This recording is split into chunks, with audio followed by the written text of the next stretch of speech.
Mahirap ang maging mahirap. Mga katagang nakapaskil sa utak ni Buddy.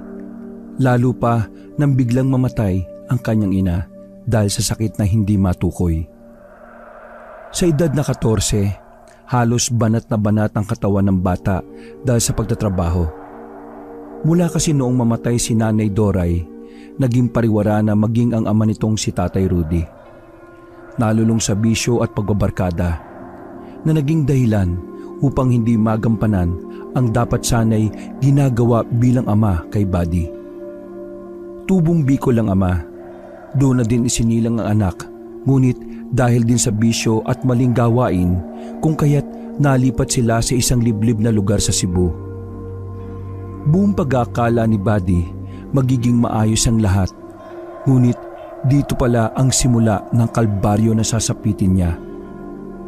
Dahil ni walang kaanak o kakilala man lang sa nasabing lugar. Tanging sa maliit na kubo lamang siya itinira ng ama na ayon pa dito, bahay daw yon ng isa niyang kabarkadang naninirahan din di kalayuan sa tinutuluyan nila. Hoy bata, Buddy! Nasaan ka? Nagugutom ako. Wala na namang sinaing. Anong gusto mo? Ikaw na lang ang kainin ko, ha? Ang dilim-dilim pati ba lampare, hindi ka nagsindi. Aba, parang pwede na lang tayong tumira sa labas pag ganito na lang lagi. Tay, alam kong hindi nyo magagawa yon. Hindi ka naman po siguro aswang saka lasing na naman ho kayo eh. Wala po talaga tayong sinaing kasi kahapon pa po walang bigas. Nanguha na lang po ako ng ligaw na kamote para kahit papano maitawid natin ang araw na ito. Wala din po tayong pambiling gas para sa lampara. Maliwanag naman po ang buwan eh. Nakikita ko nga po kayo kaso hindi lang po ako dito naalis sa pwesto ko kasi gabi na po tay. At saka tay, kung maaari po sana wag na po kayong laging uminom. Lagi niyo pang kasama yung lalaking laging may tali sa noo. Yung aakalain mong si Rambo kung umasta. Sige po, umupo na po muna kayo at ipaghahanda ko po kayo ng makakain. Ay nako, dami mong sinasabing bata ka. Kung ayaw mo mapalo, handaan mo ko ng ha? Hindi natapos ang pagsasalita ni Tatay Rudy nang biglang nanginig ang katawan at tumirik ang mga mata niya. Hawak-hawak ang lieg na animoy may kung anong bumabara. Dahil sa takot, tanging pagsisigaw na lamang ang ginawa ni Buddy habang humihingi ng tulong. Nataranta siya kung ano ang gagawin kay Tatay Rudy at napahagulgol na lang nang makitang humandusay ang tatay na animoy hindi na ito makahinga. Minuto ang lumipas nang bigla itong nawalan ng buhay habang lumalabas ang bumubulang laway sa kanyang mga bibig. Hindi naman kaagad dumating ang tulong. Para kay Buddy, dala ng distansya nila sa baryo at walang masyadong kabahayan sa lugar. Iilang bahay lamang ang nakapalibot ngunit malalayo ang pagitan. Ni wala namang kaanak na matakbuhan ng bata. Hindi malaman ni Buddy ang gagawin sa tatay na tuluyan ang nawala ng hininga. Sa hindi inaasahang pagkakataon, biglang may narinig na pagtawag si Buddy mula sa labas ng tahanan. Aba! Aba! Rudy, pre! Nasaan ka? Iniwan mo na lang ako basta sa tubaan ah. Kaya eto, binitbit ko na lang ang Wala na po si tatay. Tulungan niyo po ako. Ang tatay ko. Pakiusap, tumawag po kayo ng manggagamot. Para niyo nang awa. Hindi makapaniwala si Norman sa sinabi ni Buddy. Kung kaya't patakbo siyang pumasok sa tahanan upang kumpirmahin ang narinig. Nagimbal siya nang makita ang nakahandusay na kaibigan. Bumubula ang bibig nito habang nakalawit na ang dila. Sa pagkataranta, binuhat niya pa ito at inihiga sa papag. Sinubukan niyang gisingin. Niyugyog baka sakaling maalimpungatan at bumalik sa ulirat si Tatay Rudy. Ngunit huli na ang lahat. Nakadilat pa ang mga mata nito na animoy sinakal. Napaluhan na lamang si Norman nang makita ang kalagayan ng bata at ng kaibigan. Nasa gilid lamang si Buddy at walang humpay sa pag-iyak. Bago pa lumalim ang gabi, naitawag na ni Norman ang nangyari sa otoridad. Nung unay siya pa ang napagbintangang pumatay sa kaibigan, lalo pat sila din ang namataang magkasama nung araw na yon. Ngunit ayon sa lumabas na ulat, namatay si Tatay Rudy dahil sa lason. Ang hindi lang matukoy ay kung saan ito nanggaling. Napaisip si Norman at inisa-isa ang pangyayari nang magkasama sila ni Tatay Rudy. Bigla naman siyang napahawak sa ulo dahil ayon sa paghayag nito, masaya lamang silang tumatagay ng tuba sa tubaan ni Aling Ana. Marami ang tambay sa tubaan na yon, kaya hindi niya din matukoy kung paano nalaso ng kaibigan. Halos araw-araw ay pawang may sesyon ng dalawa sa nasabing tubaan, kung kaya't kampante siya na walang magtatangka sa buhay nila. Ngunit hindi niya lubos maisip na mangyayari ang mga bagay na ikinasama lalo pa ni Tatay Rudy at pawang napuruhan ito ng kung anong lason. Hindi siya agad pinauwi ng mga pulis, ngunit merong babaeng investigador na lumapit sa kanyang kinauupuan. Si Malia ang naatasang humawak ng kaso. Habang hawak ni Malia ang folder na pinaglagyan ng ulat, halos hindi naman makakisap ng mata si Norman dahil sa unang pagkakataon, animoy tumibok ang puso niya sa magandang dalaga. Parang nakakita ka po ng demonyo? May dumi po ba ang mukha ko na kung makatitig ka parang matutunaw ako? Miss, pwede mo ba kaming tulungan? Pagpasensyaan niyo na po yung lasing. Ganyan lang po talaga siya kung tumingin. Hindi po kasi pantay ang mga mata niya At siya nga po pala, wala po akong pera para asikasuhin ang bangkay ng tatay ko. Kung maaari po sana, hindi na lang po patagalin at ilibing na lang po ng diretsyo kahit wala na pong lamay. Tulungan niyo na lang po akong malibing ng maayos si tatay. Pwede ba magtanong? Ilan taong ka na ha? Ang ganda niyo po pero parang ngayon lang kita nakita sa lugar Saka pagpasensyaan mo na ha at medyo naduduling ako ganito lang po siguro ang lasing pag nakakita ng anghel. Isa akong sikretong ahente. Ako nga hawak ng kaso ng kaibigan mo. Ang totoo, interesado akong malaman kung ano ang tunay na nangyari. Saka parang may mabaho. Wala stick din tong kasama mong bata. Ang lakas ng tama niya. Ate ka ba? Ngayon pa lang sinasabi ko sa iyo kung may bisyo ka maliban sa pag-inom, ay ihayag mo na nang sa ganun ay makatulong kami. Inamoy-amoy ni Buddy ang sarili hanggang sa napatingin kay Norma na pasimpleng itinaas ang tingin at nagkunwaring hindi alam ang sagot sa tanong ng kaharap. Sa loob nito, siya ang naamoy ni Malia, lalo pat ilang araw na itong walang ligo dahil sa paglalasing. Pinagsamang anghit at tuba ang amoy ng lalaki, ngunit hindi niya ito alintana. Dahil ayon sa kanya, may araw lamang at oras ang kanyang paliligo. Hindi lingid sa kaalaman ng lahat na maliban sa pagiging lasinggero nito, meron itong kakayahang manggamot at maraming kaalaman, lalo na sa usaping misteryo at espiritual. Nagtatanga ng lalaki ng mga gamit kontra sa mga nilalang at isa sa ritual na ginagawa niya upang mapanatili ang bisa ng mga gamit ay ang hindi paliligo. Ayon pa sa kanya, wala namang mamamatay sa dumi o anghit pero sa maling pag-aakala na marami. Itinangi niya ding gumagamit siya ng mga ipinagbabawal na gamot dahil dagdag pa niya wala naman siyang pera para mabili ang bisyo. At nagkataon lang na naisasama siya sa tagayan dahil sa mga nagiging kaibigan.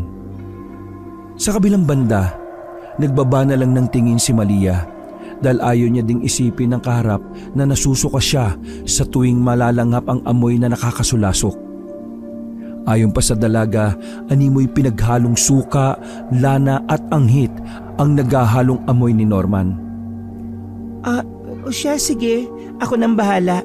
Ipapaayos ko ang ama mo bata. Saka, pwede bang sabihin mo sa katabi mong maligo? Para kasing kaamoy niya na yung asong gala doon sa may kanto Norman, maligo ka daw. Ay, pareho kasi talaga kayo ni tatay Hindi na nga makakain, naging buhay pa ang tagay. At saka, tanggalin po yung tali mo sa ulo. Para ka kasing... Biglang napahawak si Norman sa kamay ng bata habang nakatitig dito ng makahulugan. Ngunit hindi yun naintindihan ni Buddy at takmang magsasalita pa ang bata nang bigla niyang hinaharang ang isang kamay sa bibig ng kaharap. Oo, huwag ka nang humirit pa. Oo na, mabaho na kung mabaho. Kung hindi ka titigil, iiwan kita dito. Basta ang importante, buhay. Uwa mo? Oo na nga. Tanggalin mo na yung kamay mo. Gusto ko pang mabuhay ng mahaba, no? Ang higpit pa ng pagkakahawak mo sa leg ko.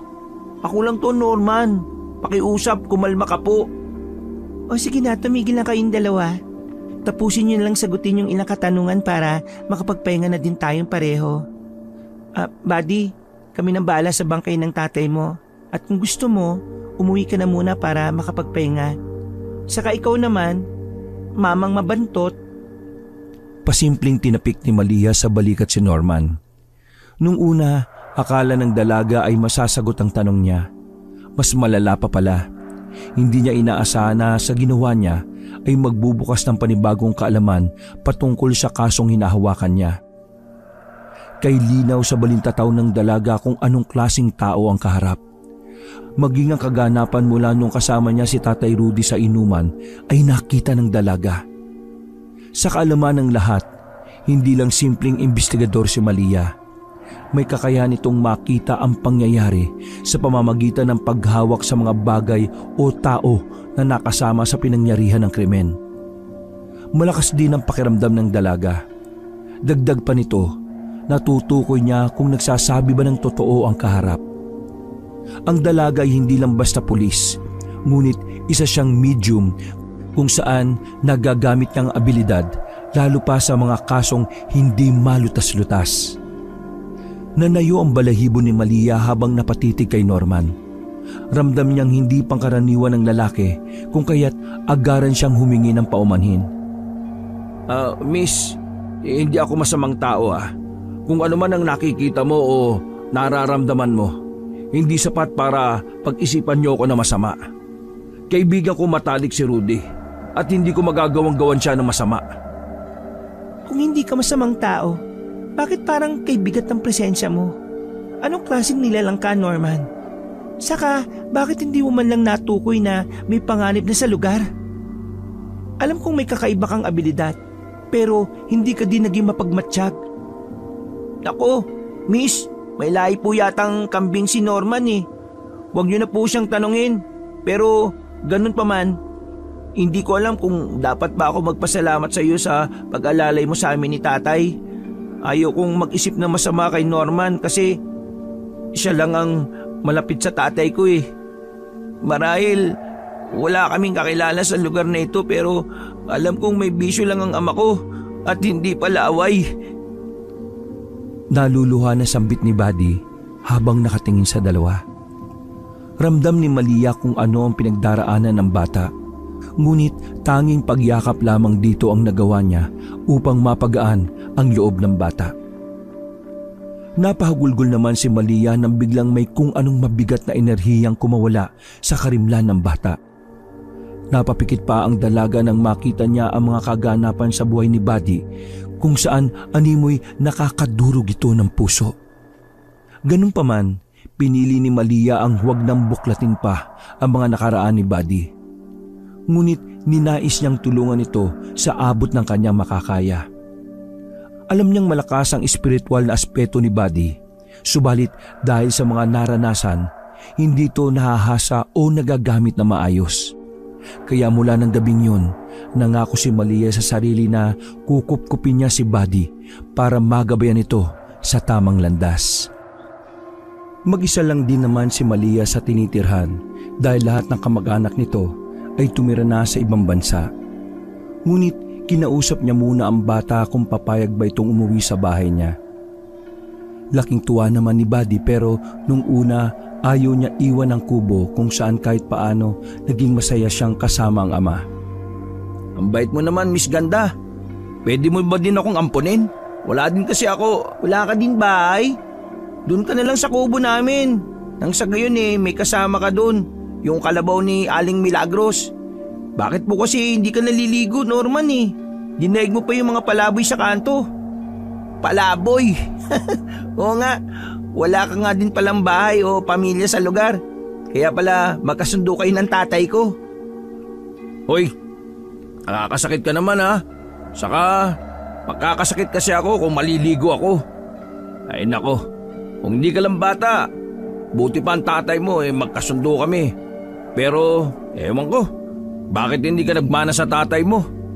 Kahit lasinggero yon, maayos yun makitungo sa tao. Kaya nga kami magkadikit eh.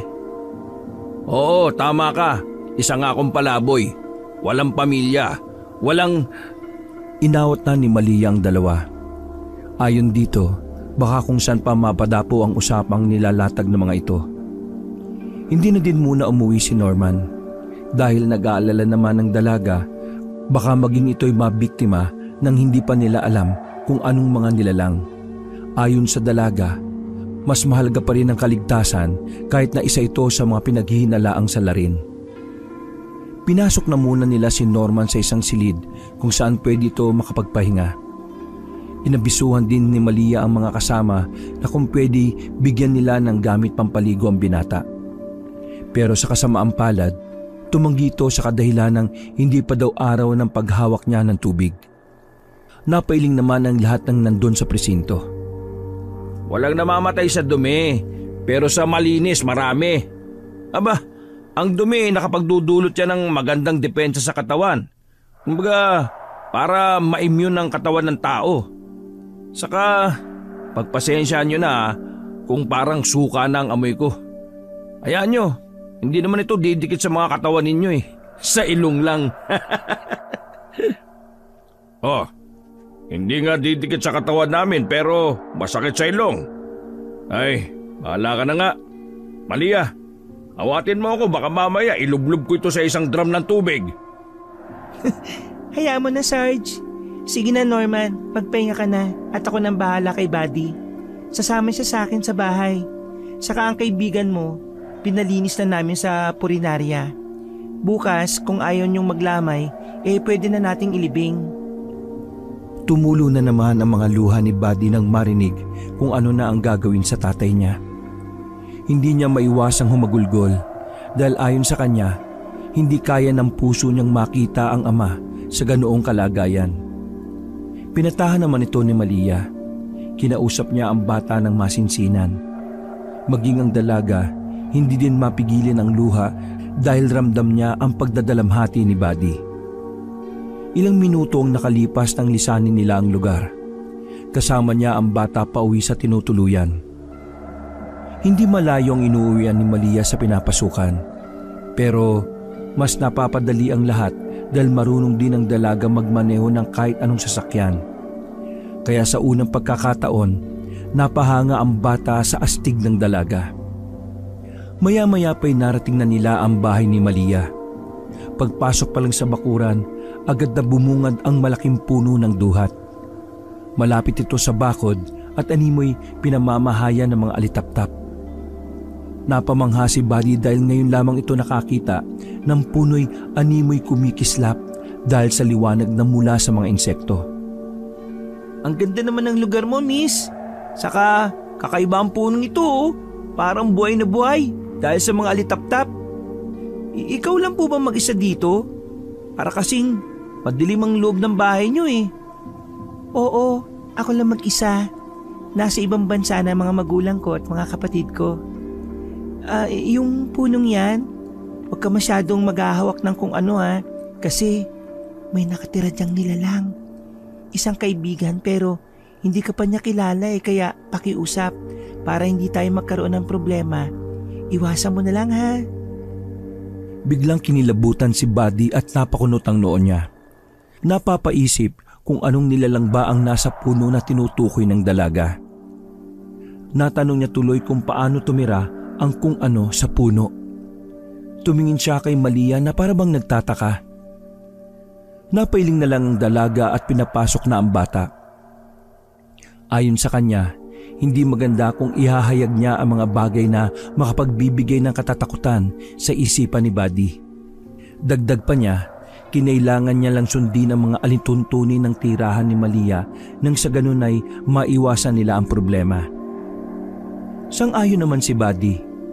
Ayon naman sa kanya, nagpapasalamat siya na nakilala niya ang dalaga. At sa tulong nito, lalo na't wala na siyang matutuluyan.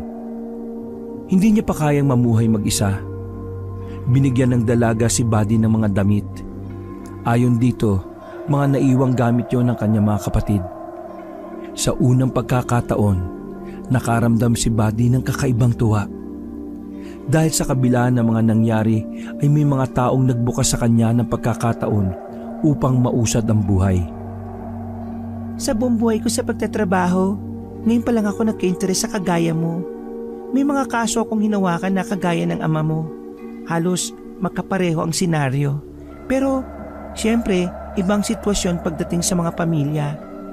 Ikaw kasi, nag-alala ko dahil sa murang edad mo kailangan mo ng buhay ng sarili mo. Kaya kung papayag ka, dito tutulungan kitang mabago ang buhay mo. Basta, magpakabait ka lang ha. Ayos ba yon? Ang swerte ko nga kayo yung humawak ng kaso ni tatay Pero, hindi po ba kalibusan sa inyo ito? Baka po anong isipin ng pamilya ninyo? Sa akin po, walang problema pero ang inaalala ko po Huwag mong isipin yun. Saka, sige na, kung gusto mong kumain, meron ako mga instant na pagkain. Pasensya ka na ha, at lagi kasi ako nasa trabaho kung kaya't wala talaga nagluluto. Hayaan mo, bukas mamamalengke tayo para kung ikaw lang dito mag-isa, pwede ka magluto ng pagkain mo. Napangiti si Buddy at abot langit ang pasasalamat nito sa dalaga. Nung gabing yon, mas pinili niyang matulog na muna. Ayon sa kanya, wala siyang ganang kumain lalo pat naiisip niya ang kalagayan ng ama. Nagpasya na lang itong maglinis ng katawan at nahigasan nilatag na kama ni Malia para sa kanya. Maging si Malia ay nalungkot dahil nababasa niya talaga ang pakiramdam ng bata. Mas lalo itong nagnais na ayusin anuman ang problemang dinadala ng bata. Para kay Malia, animoy may kung anong koneksyon itong nararamdaman kay Buddy. Halos buong gabi ay hindi nakatulog si Buddy. Kahit anong pikit niya, nanatili sa isip niya ang mga pangyayari. Napakatahimik ng gabing yon at tulog na din si Malia sa kabilang silid. Dala ng kabigatan ng loob, napagpasyahan ng bata na magpahangin sa labas. Ayon sa kanya, gusto niya lang sana na magkaroon ng kaluwagan ang dibdib sa pamamagitan ng paglanghap ng sariwang hangin. Hindi niya binuksan ang ilaw at dahan-dahang lumabas para hindi makagawa ng ingay na posibleng gumising sa dalaga. Habang nasa labas, hindi niya maiwasan na mapatingala sa mga naggagandahang alitaptap. Animoy may nakasabit na maliit na bumbilya ng ilaw sa kada dahon ng nasabing puno. Napaupo si Buddy sa atangan habang nakatingala ito sa langit at taimtim na nagdarasal para sa ama. Napayak pa ito nang biglang maalala ang lahat. Napahalukip-kip ang bata at niyakap ang sarili. Ilang minuto ang nakalipas nang may biglang bumato sa kanya. Nung una, akala niya'y nalaglag lang na bunga mula sa puno ng duhat. Napalingalinga ang bata at sinipat kung may tao ba sa paligid. Akmang tatayo sana ito nang biglang may nambatok sa kanya. Muntik pa siyang masubsob sa tapat ng pinto dahil sa lakas ng impact nito. Aray! Sino yun? Huwag mo akong takutin ha. Wala naman akong ginagawang masama sa iyo Magpakita ka. Ang ayaw ko sa lahat biruin ako nang wala sa lugar. Biglang may umubo sa gilid niya. Sa paglalarawan niya, animoy tunog kambing ang naririnig. Nagtaka ang bata kung paano nagkaroon ng hayop sa lugar gayong wala man lang nakikita na kung anuman maliban sa punong kumikislap ng dal sa alitaptap. Napatawa siya ng bahagya dahil ayon sa kanya, tinatakot niya lang ang sarili sa pag-iisip ng hindi maganda. Dagdag pa niya, baka natalisod lang siya sa bato. Kaya kahit maliwanag ang buwan, hindi maiwasan kung may mga nakausling bagay sa dinaraanan. Inayos ni Buddy ang pagtayo at takmang papasok na sa loob ng bahay nang biglang may humawak sa kamay niya at hinila siya palabas. Napabulaslas ang bata dahil sa gulat. Bigla niya ding hinila ang kamay pabalik at nang bigla siyang mapalingon sa isang banda. Napanganga na lang si Buddy dahil tumambad sa harapan niya ang nakakatakot na itsura ng isang nilalang. May figura itong kahawig ng kambing. May 2 sungay ang ulo ngunit nakatayong kawangis ng isang matipunong tao. Halos mapasigaw siya dahil sa sobrang takot. Ngunit laking pagtataka niya na wala man lang lumalabas na boses sa kanyang bibig. Tanging panginginig ng katawan at tambol ng puso ang nararamdaman ni Buddy. Hindi na nito napigil ang mapaihi sa kinatatayuan habang kaharap ang nakangising nilalang. Nakatayo at hindi makagalaw ang bata nang may kung anong kataga ang binitiwan ng kaharap. Huwag kang matakot. Hindi naman ako nananakit ng mga kagaya mong bata. Natutuwa lamang ako at may bago akong makakasama at sana ay maging bago kong kaibigan. Hahawakan pa sana muli ng lagtaw ang bata nang biglang bumukas ang ilaw. Nagising pala si Malia dahil sa kalabog ng pintuan. Agad nitong tinawag si Buddy na nooy parang napako sa pagkakatayo sa mismong bungad ng pinto. Hindi na ito gumagalaw. Makailang beses pa itong tinawag ni Malia para sana alamin kung ano ang nangyayari. Buddy, uy, ayos ka lang ba? Bakit gising ka pa? At saka kung anong oras na ito, nasa labas ka pa? Buddy! Nilapitan niya si Buddy para sana papasukin na sa loob dahil mahamog nang biglang bumungad sa harapan niya ang malamig na simoy ng hangin. Ngunit nang hawakan niya ang bata ay bigla itong nawalan ng malay. Mabuti na lang ay maagap na nasalo ng dalaga si Buddy bago pa man ito bumagsak. Hindi niya maintindihan kung ano ang nangyayari. Basta niya na lang naramdaman ang pagbigat ng presensya sa tahanan. Dali-daling binuhat ni Malia ang bata papasok. Kahit mabigat ay hindi niya ito ininda. Ang mahalaga sa kanya, manumbalik ang ulirat ni Buddy. Inayos niya ang pagkakahiga nito nang biglang maamoy ang panghi. Napailing na lang si Malia dahil sa sitwasyon ng bata. Agad niyang nilinis at pinalitan ng damit si Buddy. Samantalang kahit anong gawin niya ditong pag-alog ay hindi pa rin nagigising. Hindi niya alam kung anong gagawin pero imbis na magpanik, umupo ito sa tabi ng bata at kinalma ang sarili. Alam niyang walang magagawa kung patuloy siyang malilito sa pangyayari. Dinampi ni Malia ang kanang kamay sa noo ng bata. Sa pagnanais na mabasa niya anuman ang naging problema. Ngunit naging bigo ang unang subok niya. Ni walang koneksyon na madama kundi blankong emosyon. Hindi ko alam kung anong nangyari sa iyo pero sana naririnig mo ko. Hindi ako mag-aalala kung bigyan mo ako ng senyales na magiging maayos ka. Kung maaari, itaas mo ang hintuturo mo sa kanang bahagi ng iyong kamay. Naghintay si Malia ng ilang minuto habang inuulit-ulit ang paghingi niya ng senyales. Agad namang nagayag ang walang malay na bata. Animoy may sariling buhay ang mga kamay nito na nag-uunahan pa sa pag-alsa. Noon ay nakasisiguro naman si Malia na sinakop ng kung anong puwersa ang katawan ng bata kaya nawalan nito ng malay. Tumayo ang dalaga upang kumuha ng insenso. Nagsindi ng 3 piraso at hinayaang lukubin ng usok ang loob ng bahay. Kasabay ng pagsambit ng mga katagang alam niya na makapagbibigay proteksyon sa kanilang dalawa. Hindi na nakabalik pa sa pagtulog ang dalaga dahil sa bigla ang tawag mula kay Abel. Ayon dito, may masamang nangyari sa bangkay ni Tatay Rudy. Inabisuhan niya ang dalaga na pumasok na maaga dahil may mga kaganapan kahit ang mga nakabantay na pulis ay hindi maipaliwanag kung ano ang nangyari. Pagpasensyaan mo na muna, Malia, kung kinakailangan namin ang presensya mo dito sa istasyon ngayon. Mahirap ipaliwanag ang nangyari kaya mainam na makita mo ang problema. Sige po, Sarge. Maging ako man ay may naging problema sa bata. Wala pa akong maayos na tulog. Hindi ko alam kung saan ko iiwan tong batang to lalo pa ngayong... Nahinto ang pagsasalita ni Malia nang biglang bumangon si Buddy at nagsalita sa kakaibang boses. Lumapit ito sa dalaga na animoy wala sa sariling katinuan. Napatingin naman si Malia habang inaabisuhan ng kausap. Akmang ibababa niya ang tawag ng muli na namang nagsalita ang bata. Sa punito ang noo at animoy nahihilo. Ayos ka lang ba, Buddy? Buddy, hoy, nakatulog ka ba na maayos? Opo, ayos lang ako. Medyo nahihilo at parang mabigat po ang noo ko. Miss, paano nga pala ako napunta dito sa silid? Kunot ang noong inalala ng bata ang mga nangyari.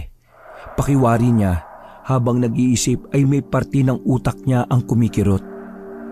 Habang nakayuko at nagsasalaysay ng mga naalala, tumayo naman ang dalaga at nagpainit ng tubig.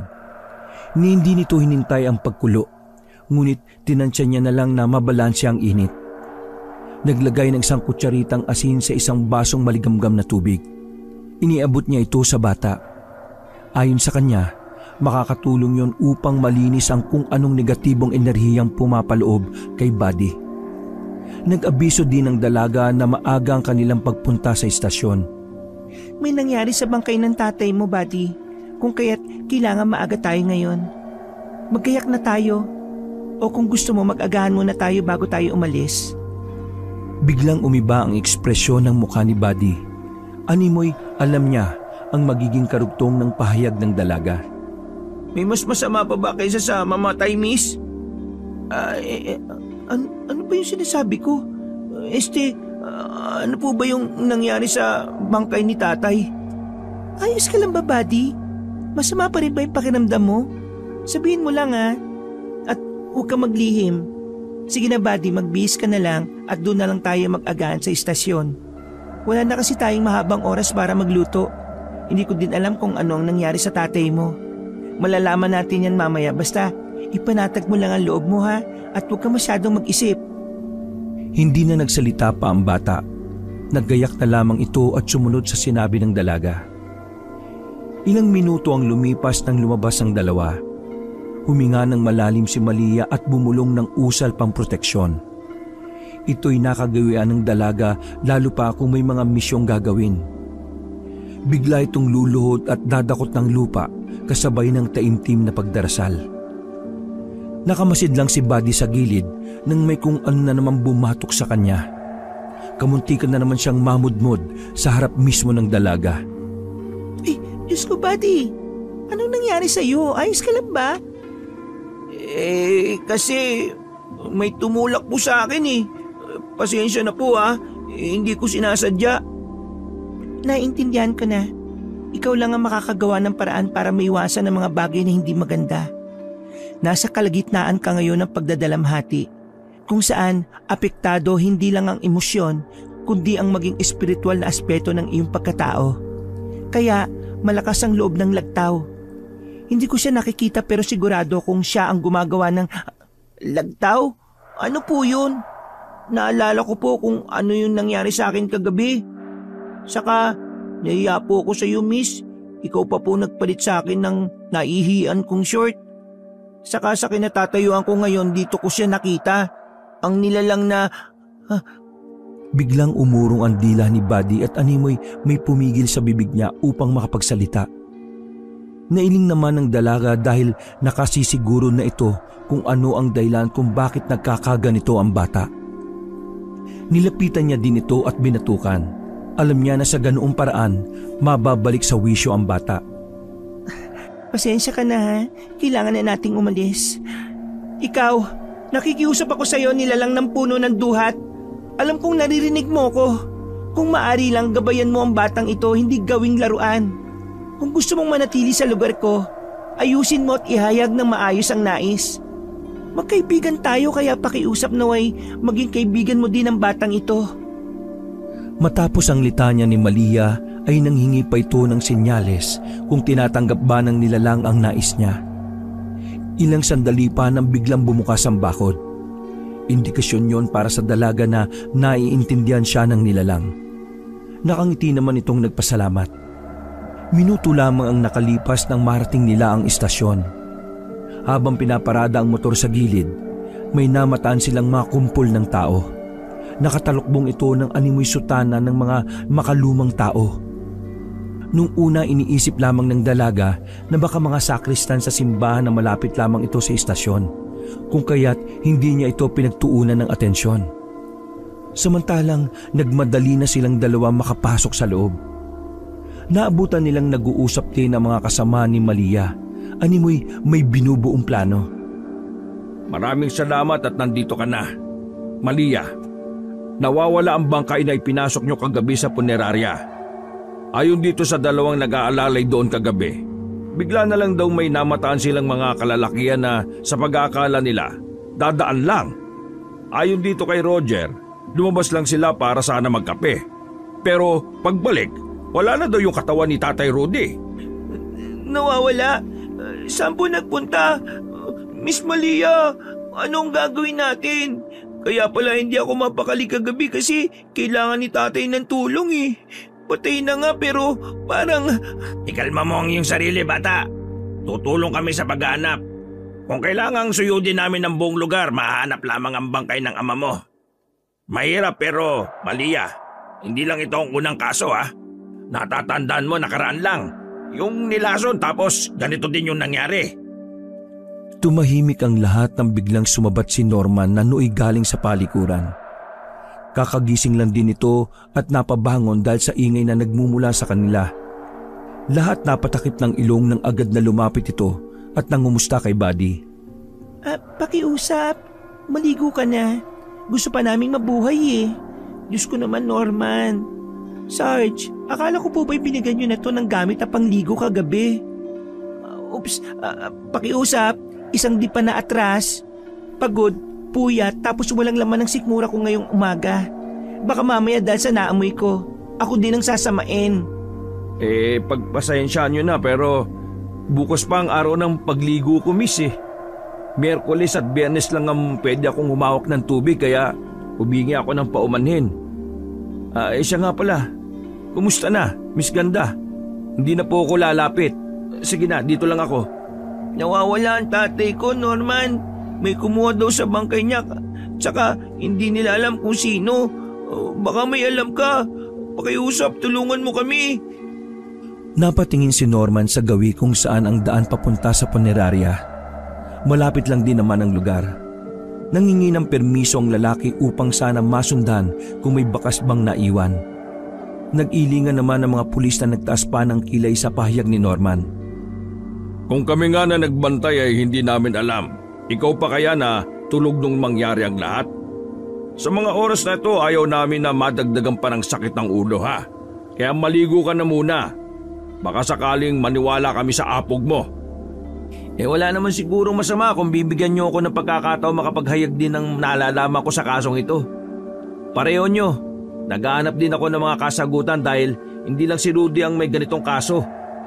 Pinaghahandaan ko na ito dahil ilan na sa kaibigan ko ang kinuha nila. Kaya pakiusap ko sana, bigyan niyo ako ng permiso. Sarge, lasinggero po ako at hindi ko kailangan ng apog. Sanganga lang yun. Ilang sandali ang lumipas. Miss Ganda, mahihirapan tayo. Masyadong malinis gumawa ang mga hinayupak na nilalang eh. Pero kung pagbibigyan mo ako, may alam akong paraan para mapalabas ang salarin. Ano man yung iniisip mo, makabubuti kung gagawa tayo ng plano. Mag-uumpisa tayo kung saan nakuha ang laso ni Tatay Rudy. Buddy, magpahinga na lang muna tayo ngayong araw ha. Ikaw Norman, sige na. Umuwi ka na lang din muna nang maayos mo yung sarili mo. Miss, may lalakarin ka ba mamaya? Kung pwede mo sana akong samahan sa tubaan ni Aling Ana. Baka sakaling makahanap tayo ng pwedeng maging sagot sa problema natin eh. Katulad lang din ni Buddy. Hindi din ako mapakali kung ganito ang nangyayari.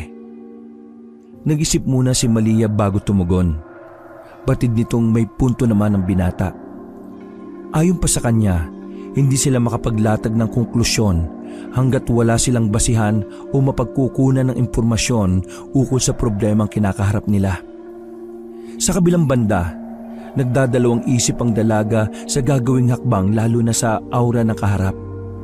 Masasabi niya kasing isa ito sa salarin, ngunit may bahagi sa utak niya na umuudyok upang magtiwala kay Norman. Ganun pa man, binigyan niya ng pagkakataon ng suwestyon ng lalaki. Naisip niya na magdoble ingat na lang siya kung sakaling gagawa lamang ito ng patibong para linlangin siya. Sige, anong oras? Buddy, ayos lang ba na maiwan ka muna sa bahay mamaya? Hindi pala pwede, delikado. Lalo na't hindi mo kabisado ang nakapalibot sa bahay. Miss Malia, sasama po ako sa inyo. Huwag po kayo mag-alala. Kaya ko naman po ang sarili ko eh. Saka ayaw ko po mag-isa. Hanggat hindi po natin nakikita ang katawan ni tatay, hindi din po ako matatahimik. Ayos lang yan, miss. Isama na natin. Baka mamaya pag iniwan mo yan, ano pa ang gawin niya sa sarili? Pero pakiusap ko lang sa'yo, buddy ha. Huwag masyadong maglilikot ha. Halos lahat kasi ng panginginom sa baryo natin yun ang tambayan. Saka huwag basta tumatanggap ng kung anumang ibibigay nila.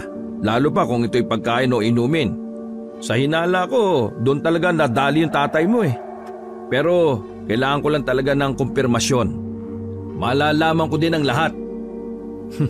Maghintay lang kayo, makayawa kayo. Nagyaya na muna si Maliyang bumalik sa istasyon at kumain. Maging siya nakaramdam na ng gutom dahil sa mga ginagawa. Habang naglalakad, tinitingnan niya ang bata. Ayon kay Malia, napaka-inosente ng mukha ni Buddy. Animoy wala pa talagang kamuwang-muwang sa mundo, ngunit nakakaranas na ng samot-saring paghihirap, hindi lamang sa pisikal na aspeto, ngunit maging emosyon ng bata. Nadagdagan ng alalahanin ni Malia nang madako kay Norman. Doon niya palang nasipat ang kabuuan ng mukha nito. Masasabing dugyutin talaga ang aura ni Norman, lalo pat hindi talaga ito naliligo. Dagdagan pa ng nakatalim pulang tela sa noo nito na animoy mababakas ang kalumaan, ngunit doon niya lang din napansin na hindi bastang telang pula ang tali. May mga nakaborda ditong mga kataga na kung hindi siya nagkakamali, gawa ito ng isang dalubhasa pagdating sa pag-uukit ng mga katagang Latin. Biglang nadako ang pag-iisip ni Malia sa amo ng mukha ni Norman. Naisambit pa niya kung sana marunong itong maligo. Napamangha si Malia sa nabuong realisasyon sa utak. Marahil may katotohanan ng mga sinasabi ni Norman, ganun pa man nanatili lamang alerto ang dalaga sa mga posibleng mangyari. Lalo pat nararamdaman niya ding lapitin ng lalaki ng tukso at gulo. Maya-maya pa'y nakabalik na sila sa istasyon. Naabutan nilang nakahanda na ang mesang nilatagan ni Abel ng pinalutong almusal. Nakangiting nauna na umupo si Norman. Mahalatahan na yung pagkasabik niya sa pagkain dahil ayon pala sa kanya, ilang araw nang walang laman ang tiyan niya, kundi tuba na ininom niya kasama pa si Rudy. Nagsitawanan naman ang lahat na animoy hindi na alintana ng lalaki ang mahiya. Tiraan mo naman kami. Hindi lang ikaw ang gutom, no? Miss, pagpasensyaan niyo na po itong si Norman ha. Mahirap talaga kasi ang malipasan ng gutom Hayaan mo na. Sarge, i-charge mo to sa akin ha. Ako nang bahala. Saka, Buddy, sige na, dumampot ka na kahit konti lang. Pag hindi ka pa kumain, magagaya ka na sa kanya, sige ka. Sabay nguso papunta sa lalaking parang inagawa ng isang supot ng pandesal. Nangiti naman ng pilit si Buddy, pero dala marahil ng hindi magandang pakiramdam kung kaya't kahit anong gawin niya, ni hindi nito kayang lumundok ng kahit anong pagkain. Ayon sa bata, hindi naman siya nakakaramdam ng gutom. Pero nasabik siya nang makita ang pitsil ng tubig na puno ng yelo.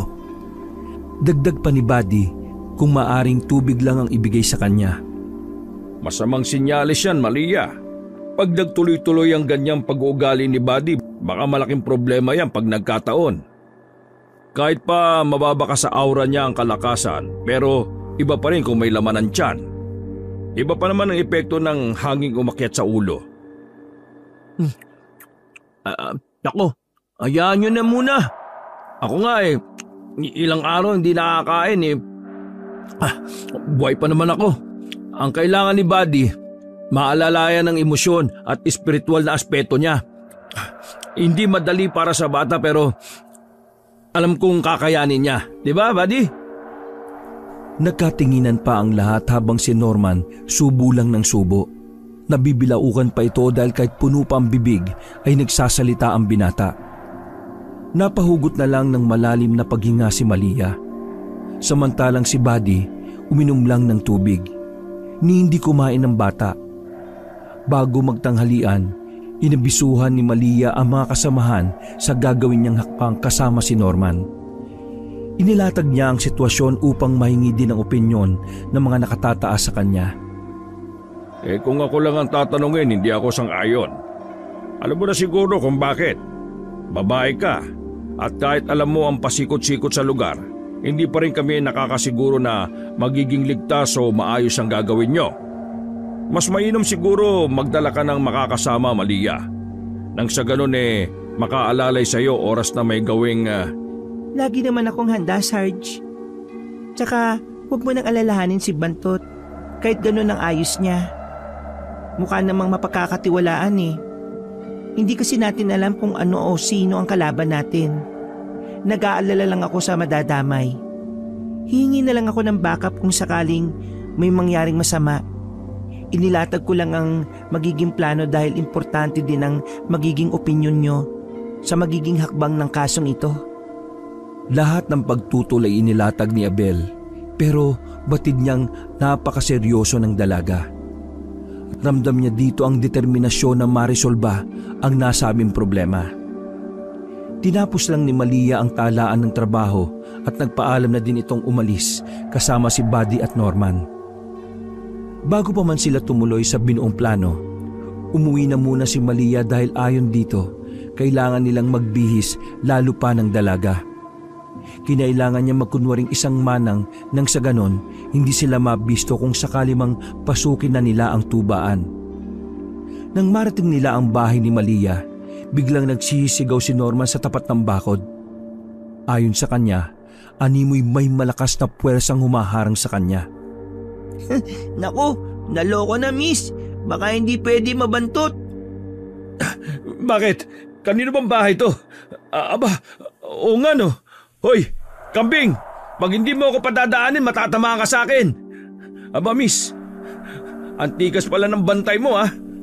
Nakikita mo? Ay, oo nga pala. Kalahi mo yata sila. Inahot na ni Malia ang lagtaw. Ayon sa dalaga, may misyon silang gagawin at ayaw niyang maantala. Lalo pat malapit na magdilim. Akmang hahakbang na papasok ang lalaki nang bigla itong batukan ng lagtaw papasok. Sabay ng pagtawa na animoy nasisiyahan sa ginawa. Samantalang si Malia ay agara ng pumasok at naghanap ng damit na maisusuot. Pumasok na din ang dalawa kasama ang lagtaw. Oops! Dito ka lang. Huwag ka nang sumama. Nakakapikong ka na ha. Hindi na ako natutuwa. Kung sana'y tulungan mo na lang kami imbis na ganitong ginugulo mo yung gagawin namin eh. Bakit? Nakakatuwa ka kasi pero di bali na. Ayaw ko sa'yo kaya dito na lang ako sa bata. Nagtinginan si Buddy at Norman. Animoy nabahala sa posibleng gagawin ng nilalang. Gayunpaman, hinayaan na nila ito. Alam nilang hindi ito gagawa na makakasama sa kanila, lalo pat takot ang lagtaw sa dalaga. Ilang sandali pa nang matapos si Malia, pormang kanto ang naging datingan ng dalaga. Itinali ng pabilog ang mahabang buhok, nagsuot ng mahabang palda at nagpares ito ng kupas na blausa. Namangha naman si Norman habang tinititigan si Malia.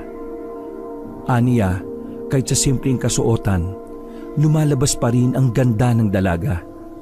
Pakisarado ng bibig. Baka mapasukan ng langaw. Saka ang laway. Tumutulon na Norman oh. Balang araw, maasawa ko din yan. Itaga mo to sa bato, Buddy. Magiging abay pa kita. Aba, gaano ba yan kaimportante at ayaw niyong marinig ko? Tara na nga. Anong oras na oh? Hindi pa tayo magdadala ng kahit na anong sasakyan. Lalakarin lang natin para makatotohanan ng gagawin nating misyon. Sumang-ayon naman ang dalawa. Ngunit nakatutok lang ang tingin ni Norman sa dalaga. Sa isip nito, napakaswerte niya dahil hindi lahat nabibiyayaan ng kaibigang malaanghel ang pagmumuka.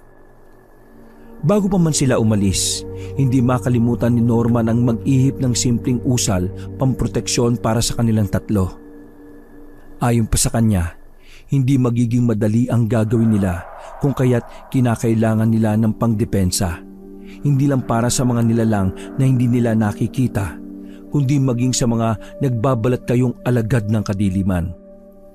Sa kabilang banda, hiningi ni Malia ang proteksyon sa kaibigang Engkanto at siya naman pagtalima nito upang maalalayan sila. May inabot pa itong kabahagi ng sungay niya kay Buddy. Nakatingin ito na makabuluhan sa dalaga pero yumuko ito bilang pagrespeto, lalo na nang hinandugan niya ng kakaibang regalo ang bata. Naunawaan naman ito ng dalaga. Dagdag pa niya, sa unang pagkakataon, nakahanap ang kaibigan ng pag-aalayan niya ng kanyang pagsiserbisyo. Kahit pa ito'y matagal niyang nakakasama pero nakahanap ito ng koneksyon sa pagkatao ni Buddy. Laking pasasalamat ng bata dahil ayon naman sa kanya, may kung anong enerhiya ang pumapaloob sa bagay na ibinigay ng nagtaw. Ramdam ni Buddy ang animoy kakaibang puwersa na biglang sumakop ng kanyang sistema. Maging si Norman ay napamangha sa hindi inaasahan paglalayag ng bata. Maging ito, hindi makapaniwala sa kaganapan. Samantalang nagbitbit din sila ng maliit na galon na kunwari bibili lamang sila. Halos inabot naman ng 1 oras ang kanilang paglalakad, maabot lamang ang nasabing tubaan. Halos padilim na ng mga oras na yon, pero hindi yun alintana ng tatlo. Ngunit naging hudyat pa yon sa kanilang malawakang paghahanda. Hindi nila alam kung anong klase ang mga makakalaban, kung kaya't mas pinili nila ang magmatsyag. Ang biling ko, Buddy Miss Ganda, kahit anong iabot nila, tanggapin nyo lang pero huwag nyong isusubo. Hangad ko ang tagumpay ng misyon natin. Kaya sana, Miss Malia, mahanap natin ang kaibigan ko. Napatango lamang ang dalawa habang hindi na kumibo sa paalala ni Norman.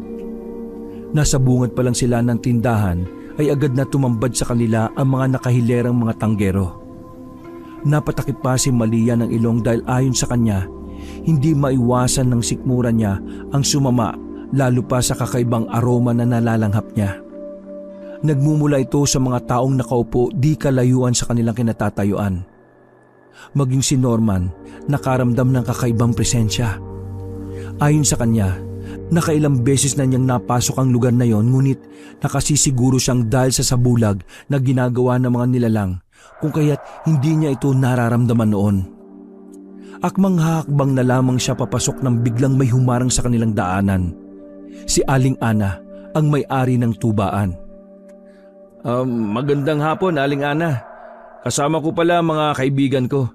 Bibili po sana kami ng tuba Aba iho, wala na akong panindan tuba. Pinakyaw na ng mga nakahilerang tanggero sa mahabang lamesa banda dun sa dulo. Nako, nahuli kayo ng dating. Pero kung makapaghihintay kayo ng kaunti, may padating mamayang mga 7:00. Ayos lang ba yun sa inyo? Walang kaso. Sige po, maghihintay kami. Pero siya nga po pala, parang may kasiyahan sa loob ng tubaan nyo. Nakakatuwa naman ang sasaya nila. Ay oo, ganyan talaga sila lalo na pag may kasamang masarap na pulutan. May dala-dala sila kaninang nakasupot na lutong karne daw.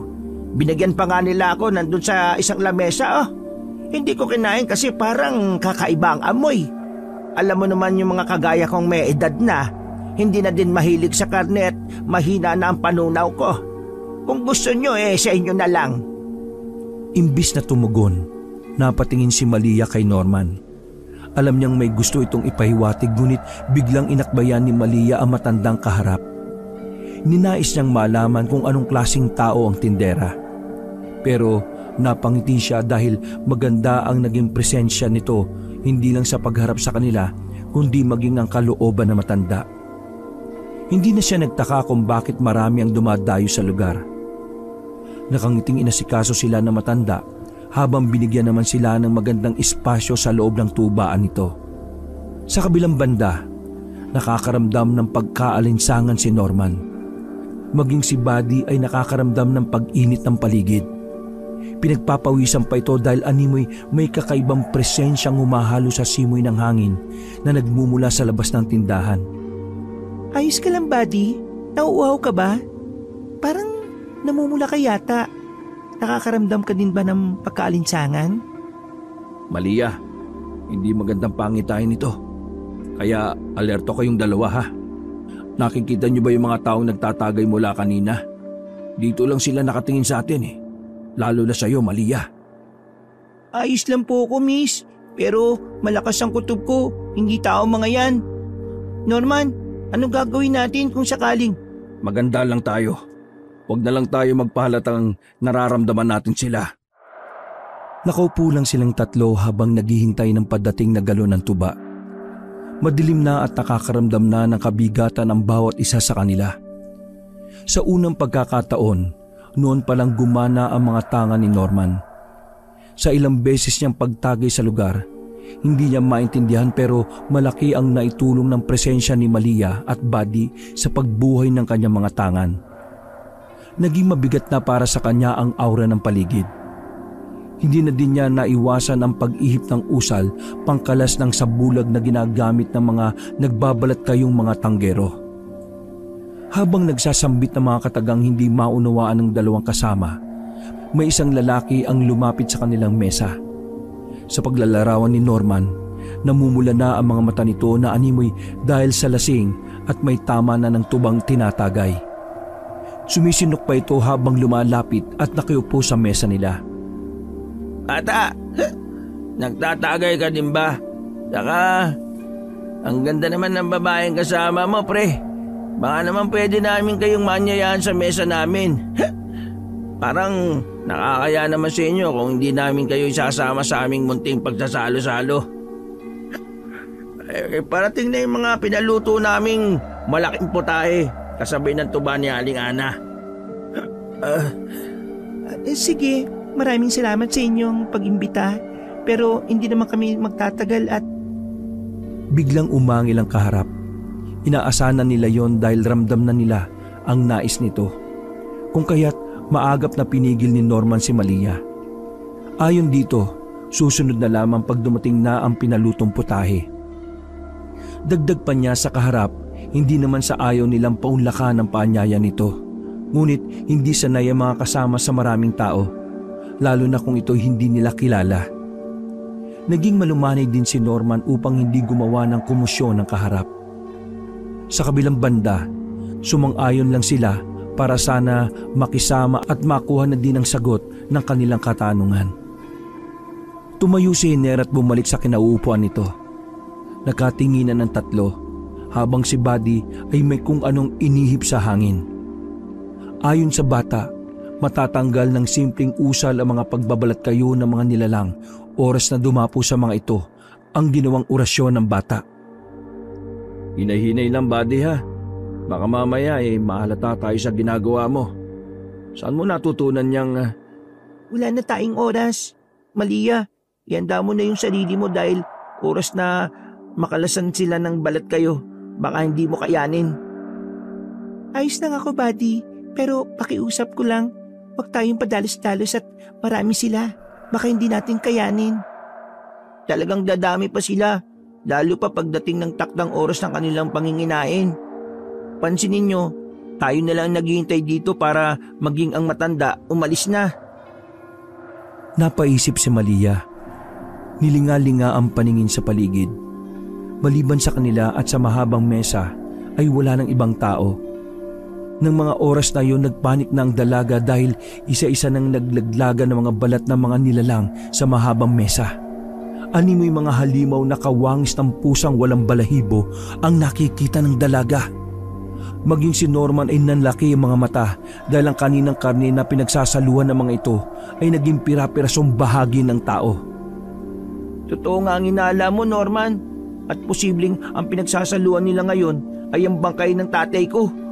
Mga halimaw sila. Hindi pa nila alam na nahubaran na sila ng balat Kaya kumalma ka lang, buddy. Hindi natin to madadala sa padalos-dalos. Gagawin natin kung anong ginawa nila sa ama mo. Pero kailangan natin mag-isip ng ibang paraan. Maya-maya pa'y may nagsidatingan. Mga taong nakasuot ng sotana. Napamura si Malia nang maalala niya ang nakasalubong sa punerarya na inakala niyang sakristan ng simbahan. Dala-dala ng mga ito ang sinasabi ni Hiner na malaking putahe. Nagtatawanan ng lahat ng inilatag na ang malaking lalagyan ng pagkain. Napalunok ng laway si Malia nang makita ang malaking putahe na sinasabi ni Hiner ay si Tatay Rudy. Halos maduwalang tatlo na makita nila ang karumal-dumal na sinapit ng bangkay habang inaayos pa ng mga aswang ang paglatag ng kanilang pagsasaluhan. Sa pagpapatuloy ng kwento, umuusok na sa galit si Buddy. Lalo pa nang makasiguro siyang katawan ng tatay niya ang pinagpipiestahan ng mga balbal. Inabisuhan ni Norma ng dalawa na huwag tumayo sa kinauupuan habang ito'y nagtungo sa kinaroroonan ni Aling Ana. Kaya pala hindi nila nakikita ang matanda. Nakatulog ito sa gilid nang hinahanayan niya ng mga paninda. Akmang gigisingin niya sana nang bigla namang dumating ang isang lalaking may dala ng dalawang malalaking galon ng tuba. Nakakasiguro itong manangiti ang lalaki dahil sa bihis at postura nito. May nakasukbit pang dalawang karit. Inabisuhan niya ang lalaki na gisingin si Aling Ana pero parang may kung ano ding nangyari sa matanda at kahit anong gising nila ay hindi nagigising. Hindi na magandang senyalis ito. Pre, itakos mo na si Aling Ana. Akin na yung mga tuba mo at delikado na ang lugar lalo na para sa inyong dalawa. Kami na ang bahala. Kung maaari, humingi ka na din ng tulong.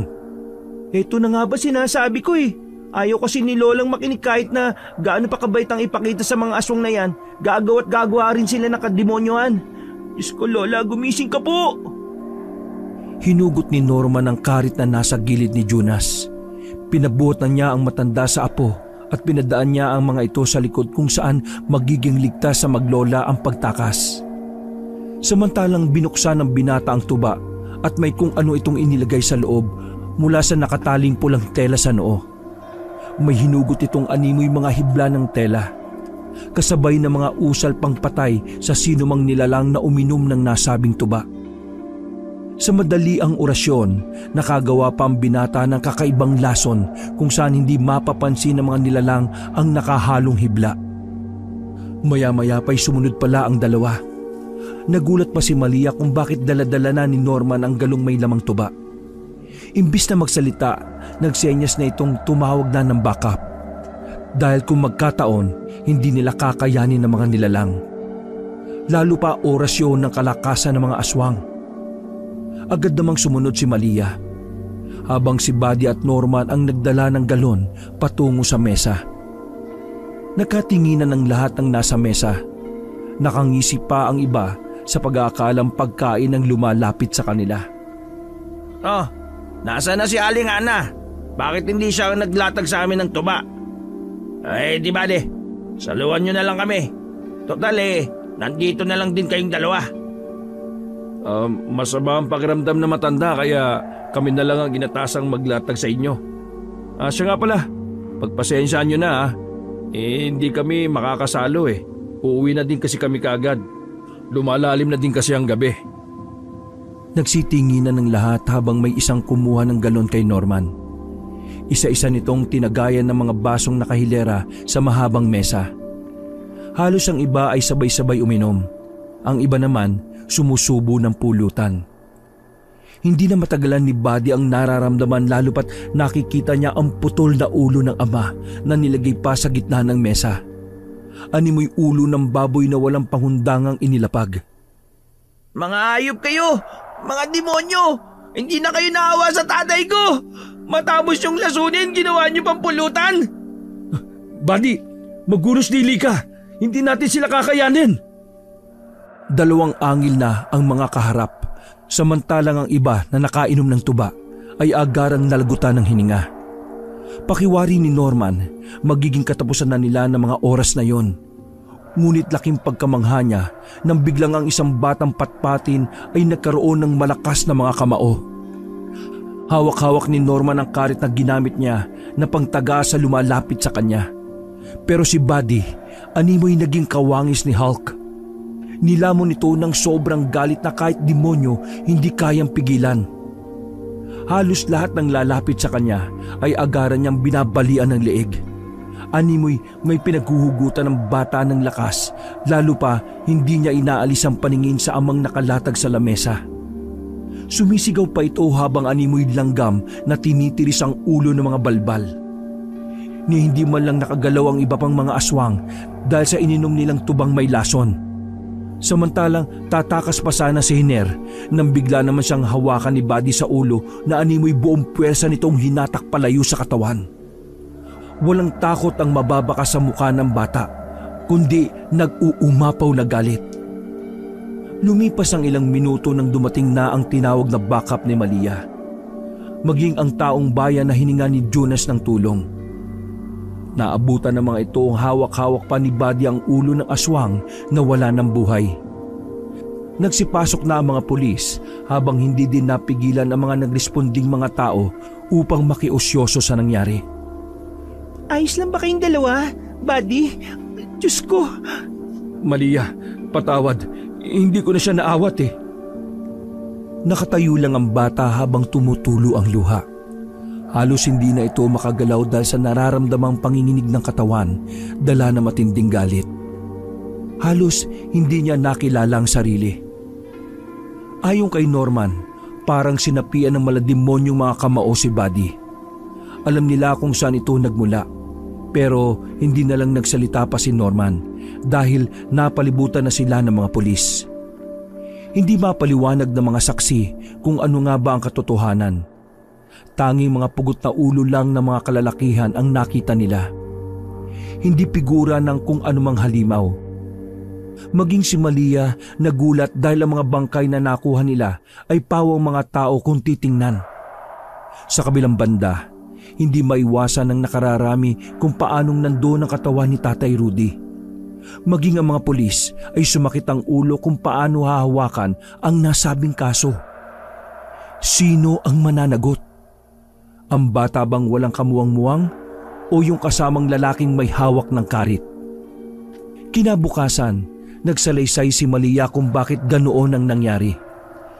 Inihag niya ang mga bagay na alam niyang hindi paniniwalaan ng karamihan, lalo pat hindi niyon kayang isalaysay ang mga nakitang kakaiba, lalo pat walang konkretong ebidensya, maliban sa tadtad na parte ng katawan ni Tatay Rudy. Sa kabila ng mga kalituhan ng mga investigador, nagsalaysay din ang apo ng matanda sa mga nangyari. Isa siya sa nagpatunay na lahat ng sinasabi ng tatlo ay pawang katotohanan. Naglahad ang manangiti dahil maging ang lola nitong si Aling Ana ay hindi na nagising. At ang tinuturo niyang salarin ay ang mga grupo ng nilalang na pinatay ni Buddy. Hindi makapaniwala ang lahat pero naging rason ito upang mapagaan ang daloy ng kaso. Hindi naging madali para sa lahat na balangkasin ang mga pangyayari, ngunit naging maayos lang ito dahil walang pamilyang sumampa ng kahit na anumang reklamo laban sa dalawa. Ni walang naghanap ng mga bangkay nang narecover sa crime scene maliban kay Tatay Rudy. Hindi ko alam kung ano magiging opinyon ko sa nangyari. Pero, Malia, malaking tanong ito sa ating mga nakauniforme. Pero sa kabilang banda, napahangan niyo ko sa katapangan na naipamalas niyo. Lalo ka na, Buddy. Ganun pa man, kinakailangan mong sumailalim sa mga pagsusuri. Hindi natin alam, baka isa ka din sa gumagamit ng pinagbabawal na gamot kung kaya't ibang naging paningin mo. Sa kabilang banda, maabsuelto ka dahil bata ka. Wala namang kaming natanggap na reklamo. Kung walang kaso, natural, walang kulong. Maraming salamat, Sarge. Pero sa lagay na ito, makakaasa ka makikipag-cooperate kami para sa ikauusad ng lahat. Nagpasalamat na din si Norman dahil nabigyan ng hustisya ang mga kaibigan, lalo pa ni Tatay Rudy. Nahihiyaman kay Buddy dahil hindi niya inaasahan na mas magaling at mas malakas ang bata kaysa sa kanyang nahubog ng panahon.